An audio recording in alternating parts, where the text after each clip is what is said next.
इनके द्वारा इनका खोज किया गया है। दयाराम साहनी कब किया गया?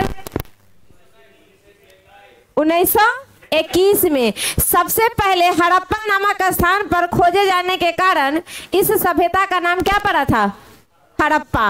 और सर्वाधिक इस सभ्यता से जुड़े हुए जो स्थल है वह सिंधु नदी के तट पर मिलने के कारण इस सभ्यता का नाम सिंधु घाटी की सभ्यता, यही है ना। अब हम बात करते हैं सिंधु घाटी सभ्यता जो थी यह एक नगरीय सभ्यता थी, यानी कि जो ग्रामीण सभ्यता जो गांव का है, क्योंकि वहां पर मिट्टी गाय गोबर होगा, पक्का घर नहीं होगा, पक्की सड़क नहीं होगी, तो ये सब ग्रामीण सभ्यता की निशानी होती है। लेकिन नगरीय सभ्यता में पक्का सड़क, पक्का घर, नाली, इस तरह की व्यवस्था होती है। एक शहर की अपनी एक अलग व्यवस्था होती है। तो ये सिंधु घाटी सभ्यता में जो व्यवस्था थी, सामाजिक व्यवस्था और अवशेष से जो प्राप्त हुआ है, उससे यह पता चलता है कि यह सभ्यता एक शहरी व्यवस्था मतलब सभ्यता थी। नगरीय व्यवस्था में के अंतर्गत इस सभ्यता का विकास हुआ था और इसीलिए यह दुनिया का सबसे पहला नगरीय सभ्यता के रूप में जाना जाता है। सिंधु घाटी सभ्यता के बारे में जब बात आती है कि इस सभ्यता के जो घर का निर्माण हुआ था वह ग्रिड पद्धति पर आधारित है। किस पद्धति पर? ग्रिड पद्धति। ग्रिड पद्धति का मतलब होता है जिस तरह से चेस का कॉलम आप लोग देखे हैं, चेस खेलें, कभी नहीं खेलें तो देखे हैं किस तरह से उसका कॉलम बना होता है। तो ये जो कॉलम होता है ना, इसमें कुछ इसी तरह से पूरी जो ये सभ्यता का जो स्थल उत्खनन से प्राप्त हुए हैं, उस सभ्यता के अंतर्गत जितने भी घर के जो बसाव है, बसाव करने का मतलब जो निर्माण है और सजावट जो शहर का है, वो कुछ इसी पद्धति में देखा गया। इसीलिए इस सभ्यता के निर्माण की पद्धति ग्रिड पद्धति कहलाती है। उसके बाद आता है इसमें जो सड़कें होती थी इस सभ्यता में, सड़क यह ज्यादातर उत्तर से पश्चिम, इस सड़क ज्यादातर जितने भी सड़कें थे या तो उत्तर से दक्षिण या पूरब से पश्चिम, इस प्रकार के सड़क थी। और सड़क कभी भी मुड़ता था ना, तो ये नहीं कि अपना मन से ऐसे गली बना देंगे। वो जब भी मुड़ा, अगर सड़क यहाँ से यहाँ जा रही है तो ये इसको मुड़ना है तो ये 90 डिग्री पर मुड़ेगा, या तो इधर अगर जाना तो 90, फिर अगर इधर जाना तो ये 90 डिग्री पर ही मुड़ती है। यानी कि यह सड़क एक दूसरे को समकोण पर यह मोड़ते हुए दिखाई देती है। इस सभ्यता से जुड़े हुए जितने भी सड़कें हैं इसका मुड़ाव समकोण के रूप में है। और इसकी विशेषता और यह है कि इस सभ्यता के अंतर्गत जितने भी सड़क थे, मुख्य सड़क मेन रोड पर किसी भी प्रकार के घर का दरवाजा नहीं खुलता था, बल्कि वह पीछे वाले गली पर खुलता था। इसके पीछे एक दो रीजन, पहला रीजन ये था कि उस समय की जो सभ्यता थी वह ज्यादातर उसमें व्यापारिक व्यवस्था अधिक होता था और वो लोग का ऐसा मान्यता था या ऐसा मतलब विचार है, क्योंकि कोई लिखा हुआ तो हम पढ़ नहीं सकते हैं, तो उसमें यह दिया बताया जाता है, ऐसी हम लोग मानते हैं कि वो लोग सुरक्षा के दृष्टिकोण से मेन गेट जो था उन लोग का वो मेन सड़क पे नहीं खुलता था। कि जैसे होता है कि गाड़ी चलेगा तो बच्चा आ जाएगा सड़क पे। अब देखिए इसमें कह रहा है कि भूमिगत ढकी नालियां मैनहोल के साथ मौजूद थी। देखिए सड़क जो थी ना, सड़क के किनारे किनारे नालियां बनाई जाती थी, पानी जो होता है घर की पानी, गंदी पानी, उसको साफ करने के लिए, जो घर का काड़ा कुचरा जो जाता था पानी, जैसे आज भी है, तो वो जितने भी कूड़े कचरे होते थे वह नाली के माध्यम से शहर से बाहर निकलने के लिए निकासी के रूप में नालियां बनाई जाती थी सड़क के किनारे। और बीच में जो आज भी हम देखते हैं कि गड्ढा बनाया जाता है ना, जो बरसात के टाइम में पानी से यदि भर जाए तो उसको खोल दिया जाता है ताकि पानी पास हो सके। तो यह व्यवस्था उस समय भी मैनहोल के रूप में मौजूद था। भारत के आज भी कई ऐसे शहर हैं जो उतनी अच्छी तरह से सुदृढ़ तरीके से विकसित नहीं है जितना अच्छे तरीके से उस समय सुदृढ़ तरीके से सड़क, नाली और घरों के बसाव थे। अब आते हैं मकान एक से या तो 2 मंजिले 3 मंजिले भी देखने को मिले हैं, ऊंचे ऊंचे, और साथ ही साथ पक्की ईंटा जो था यह लगभग 4, 2 और 1, इसके अनुपात में ईंटा का जो शेप कहेंगे, ईंटा की जो साइज है वो 4, 2, 1 के अनुपात में देखने को मिला। तो ये ईंटा के अनुपात था। और इस सभ्यता के जो लोग थे, इस सभ्यता के लोग मुख्य रूप से कृषि, पशुपालन और व्यापार के कार्य ये सारे किया करते थे। इसमें अगर देखेंगे कि कृषि कार्य में ये लोगों का जो प्रमुख फसल के रूप में उत्पादन करने वाले जो फसल थे उसमें आता है गेहूं, जौ, जो सबसे प्रमुख फसल के रूप में इस सभ्यता के रूप में जाना जाता है, गेहूं और जौ। इसके बाद आता है चावल के उपयोग के साक्ष्य केवल एक जगह से मिला है। हालांकि एक जगह नहीं, एक और जगह से मिलता है। चनहुद्रो एक क्षेत्र है, वहां से भी ये मिलता है। जो कि देखिए पहले के जमाना में, जो अभी आज भी अगर छठ के पूजा में अगर आप देखते होइएगा तो मम्मी दादी लोग ना, जो पूजा होता है छठ में, तो उसमें एक ओखली होता है, उसमें एक चावल आता है जिसे गम्हरी चावल के नाम से जानते हैं। उस गम्हरी चावल को अपने हाथ से कूटती है और कूटने के बाद उसे चावल बनाती है। फिर उसके बाद उसको जाता जानते हैं, जो पीसने वाला होता है उसमें पीसती है, तब वो आटा बनता है और उसके बाद उस आटा का कसार बनाया जाता है। कपास के उत्पादन करने का दुनिया में सबसे पहला जो साक्ष्य मिला कपास की खेती का, वो सिंधु घाटी सभ्यता में। और इसीलिए दुनिया में सबसे पहला साक्ष्य सूती वस्त्र उपयोग करने की जो बात आती है वह सिंधु घाटी सभ्यता से ही होती है। कपास जो कि कॉटन का जो निर्माण यानी कॉटन वस्तु जो कपड़ा जो होता है वो, इसका जो अब यहाँ आता है कपास का उत्पादन भारत में सबसे पहले जिस सभ्यता में देखी गई वह सभ्यता थी सिंधु घाटी सभ्यता। इसके बाद आता है इस सभ्यता में जो पशुओं का पालन की बात आता है, पशुपालन, कौन से पशु को वो लोग पालते थे उस सभ्यता के लोग, उसमें बैल, भैंस, बकरी, भेड़, सुअर पालतू जानवर के रूप में वो लोग पालते थे। सबसे प्रमुख यदि देखा जाए तो इस सभ्यता में जो जानवर थे वो एक सिंग वाला एक जानवर था, जिसके सिंग में एक सिंग होता था। उसके बाद आता है कुत्ते, बिल्लियों के पाल, कुंवर वाले बैल की प्राथमिकता दी जाती थी। कुंवर वाले बैल आप देखे हैं, बैल को अगर बैल की आकृति अगर आप देखे हैं, ये जो कुंवर दिख रहे हैं बैल के ऊपर में थोड़ा सा उठा हुआ जो देखते हैं उसी को कहते हैं कुंवर। तो ये आपका जो कुंवर की बात आती है तो इसमें सबसे प्रिय जानवर के तौर पर एक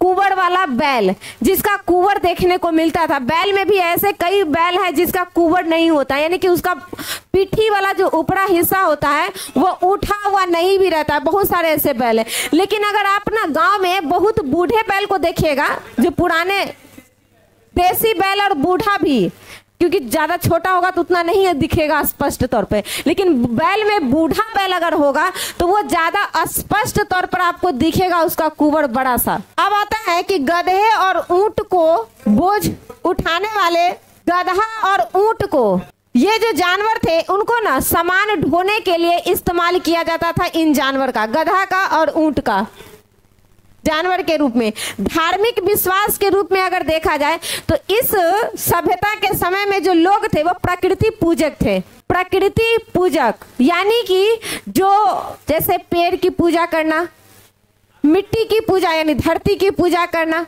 और इसमें सबसे प्रमुख रूप से जिसके देवता के बारे में चर्चा आता है वो पशुपति नाथ के बारे में चर्चा आता है, जिसको शिव के रूप में बताया गया है कि यह हो सकता है उस समय ये जो जिन देवता की पूजा करते हैं पशुपति नाथ, जो कि वर्तमान के भगवान शिव हैं, जिसे हम भोला बाबा कहते हैं, इन्हीं के बारे में पता चलता है कि वो पशुपति नाथ जी है जिनकी पूजा उस समय के लोग किया करते थे।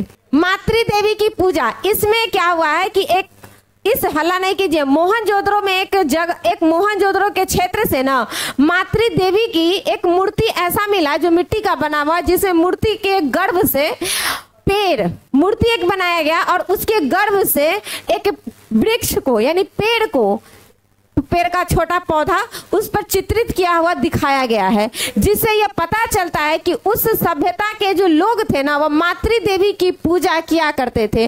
और इसीलिए यह हल्ला नहीं कीजिए, इसीलिए यह अनुमान भी लगाया जाता है कि यह सभ्यता मातृ सत्तात्मक सभ्यता थी।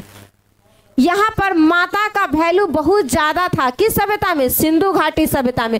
जैसे आज हम कहीं जाते हैं तो पूछा जाता है कि आपके पिताजी का क्या नाम है, यानी हमारी पहचान हमारे गांव समाज जहां भी होता है लोग हमारे पिता के नाम से करते हैं। लेकिन इस सभ्यता में लोग कहीं भी बाहर जाते थे तो उसके संतान की पहचान उसकी माता से होती थी। व्यापार एवं वाणिज्य के बारे में जब बात आती है सभ्यता से जुड़ा हुआ, तो ये आता है कि यहाँ पर जो व्यापार होता था वह स्थल मार्ग से और समुद्री मार्ग से भी व्यापार के अवशेष प्राप्त हुए हैं। स्थल मार्ग से भी और समुद्री मार्ग से भी इस सभ्यता के लोग व्यापार किया करते थे। और इसमें तीन और कीमती पत्थरों के जो आयात और निर्यात की बात जब आती है तो यह ईरान और अफगानिस्तान से किया जाता था। तो कांसा के निर्माण में टीन की आवश्यकता होती थी, टीन उसको एकदम जरूरी होता था। तो ये टीन कहाँ से आता था?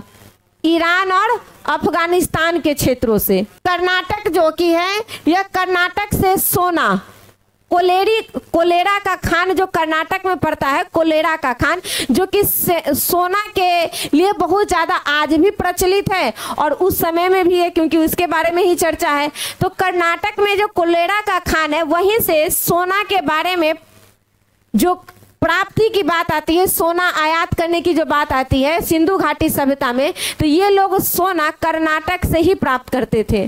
सिंधु घाटी सभ्यता लगभग 2500 ईसा पूर्व में स्टार्ट होती है और 1800 ईसा पूर्व में कहीं कहीं आपको लगभग 17.5 मिलेगा, कहीं कहीं आपको 17 मिलेगा लगभग। हाँ, तो ये लगभग आपको 2500 से शुरू होगा, 2500 ईसा पूर्व से शुरू होता है और यह लगभग 1750 यानी 1750 ईसा पूर्व में समाप्त हो जाता है। इसी को यहाँ पर 1800 ईसा पूर्व लिखा गया है। जॉन मार्शल नाम के जो व्यक्ति थे ना, जो कि पूरा इस सिंधु घाटी सभ्यता को ना प्रारंभिक तौर पर अगर हम कहें कि खोजबीन करने का जो काम किया था जिनके निर्देशन में, यही जॉन मार्शल नाम के व्यक्ति थे। और इन्होंने ही इस सभ्यता के बारे में उत्पत्ति और समापन दोनों का जो अनुमान दिया था वो लगभग यही वो साल था। और कार्बन डेटिंग एक पद्धति आता है जिसे कार्बन 14 पद्धति कहते हैं, जो किसी भी प्रकार के जो चट्टान स्थान उन सब के बारे में जो ईयर यानी कि उसके जीवन काल के बारे में यदि हमें जानना हो कि ये कितना पुराना यह मिट्टी है या चट्टान है, तो कार्बन 14 पद्धति का प्रयोग जब पेड़ के लिए कार्बन 14 पद्धति उसमें आता है। एक आता है रेडियो डेटिंग एक पद्धति आता है और एक कार्बन 14 पद्धति आता है। तो इस कार्बन 14 पद्धति के द्वारा जब इसके बारे में पता किया गया तो इस सभ्यता में लगभग यही टाइम पीरियड आता है इसके उत्पत्ति और समापन का।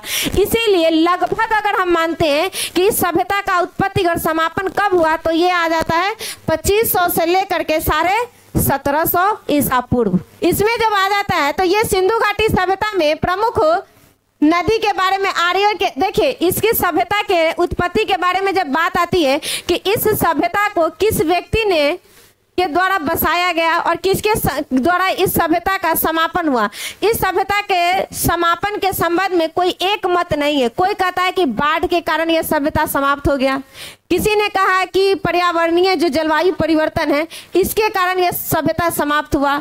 कुछ व्यक्ति ऐसे आए जो कि इतिहासकार, जिन्होंने यह बताया कि यह सभ्यता आर्यों के जो आगमन भारत के क्षेत्रों में होता है, आर्यों के आगमन, इसके कारण यह सभ्यता समाप्त हो जाती है। लेकिन मुख्य रूप से अभी तक में जो सबसे समापन के बारे में जो सबसे ज्यादा ऑथेंटिकल जो माना जाने वाला जो मतलब कह सकते हैं कि प्रूफ है, इसमें बाढ़ आता है। सिंधु घाटी सभ्यता के महत्वपूर्ण स्थल के बारे में बात आती है। आप देखिए, हल्ला नहीं कीजिए, महत्वपूर्ण स्थल आप थोड़ा सा पढ़ लीजिए ताकि हम खत्म करें क्लास को जल्दी। सबसे पहला आता है हड़प्पा। हड़प्पा जो है कि पंजाब प्रांत में पड़ता है, वो भी पाकिस्तान के प्रांत में। और यह किस नदी के तट पर है, तो रावी नदी के तट पे। और इसका खोज 1921 ईस्वी में पाकिस्तान के पंजाब प्रांत में वर्तमान में यह पड़ता है। और हड़प्पा किस नदी के तट पर हुआ, रावी नदी के तट पर। उसके बाद आता है मोहनजोदड़ो। मोहनजोदड़ो जो है यह सिंधु नदी के तट पे है। मोहनजोदड़ो किस नदी के तट पे? सिंधु नदी के तट पर, और यह भी पाकिस्तान के सिंध प्रांत में है। और यह इसका खोज 1922 ईस्वी में आर.डी. बनर्जी, राखल दास बनर्जी के द्वारा किया गया था। और सिंधु घाटी सभ्यता का सबसे बड़ा नगर, अगर कहेंगे महानगर जिसको कहते हैं, सबसे बड़ा नगर मोहनजोदड़ो है। तीसरा आता है चनहुदरो। यह पूरे सभ्यता में, सिंधु घाटी सभ्यता में एकमात्र ऐसा जगह है चनहुदरो जहां पे किसी भी प्रकार के दुर्ग का निर्माण नहीं देखा गया। दुर्ग का मतलब होता है किलाबंदी नहीं किया गया था। बाकी जितने भी क्षेत्र हैं सब में मतलब सारे क्षेत्रों का किला के अंदर निर्माण किया गया है, लेकिन केवल और केवल चनहुदरो एकमात्र ऐसा जगह है जहां पर किसी भी प्रकार का किला दुर्ग को नहीं देखा गया। इसके पीछे एक कारण है कि यह जो क्षेत्र था चनहुदरो, यह एक औद्योगिक क्षेत्र था। यहाँ पर से लिपस्टिक वगैरह कुछ मिले हैं, निर्माण का सामग्री, श्रृंगार निर्माण की सामग्री, मनका बनाने की सामग्री मिला है। चनहुदरो किस नदी के तट पर है? सिंधु नदी। और यह भी पाकिस्तान के सिंध प्रांत में पड़ता है चनहुदरो। और इसका खोज 1930 ईस्वी में किसके द्वारा? एनजी मजूमदार। अब आते हैं लोथल, जो कि इस सभ्यता का एकमात्र गोद यानी बंदरगाह, इस सभ्यता का सबसे फेमस बंदरगाह के रूप में, एक ही बंदरगाह के रूप में जाना जाता है, जो कि लोथल था। और यह गुजरात में पड़ता है। यह किस नदी के तट पर है? भोगवा नदी के तट पर। और यह गुजरात में पड़ता है, भारत के गुजरात राज्य में। और इसका खोज कहेंगे तो S.R. राव के द्वारा 1955 ईस्वी में किया गया था। आता है उसके बाद कालीबंगा।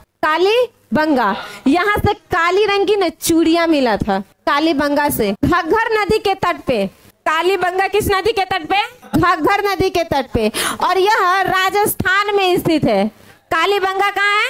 राजस्थान में। और इसका खोज 1960 ईस्वी में किया गया था। किनके द्वारा? आलमनंद घोष। क्या नाम था? अमलानंद घोष। ये कौन सी नदी के तट पे है? सरस्वती नदी के तट पर बनवाली है। और यह हरियाणा राज्य में पड़ता है। और इसका खोज की बात जब आती है तो 1973 में R.S. बिस्ट। तो ये जो क्षेत्र सबका नाम आपका बात आएगा ना, तो इसमें क्या है कि आप कंफ्यूजन क्षेत्र के एग्जैक्ट डेट में वो डेट याद रखिए जो एग्जैक्ट याद रखने वाला हो, जहां से मतलब वो ऑथेंटिकल माना जाता है।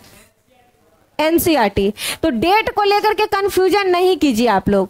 हाँ, दयाराम साहनी के द्वारा जो 1921 में किया गया और मोहनजोदड़ो 1922 में, ये दोनों डेट आपको लगभग सभी किताब में इक्वल मिलेंगे।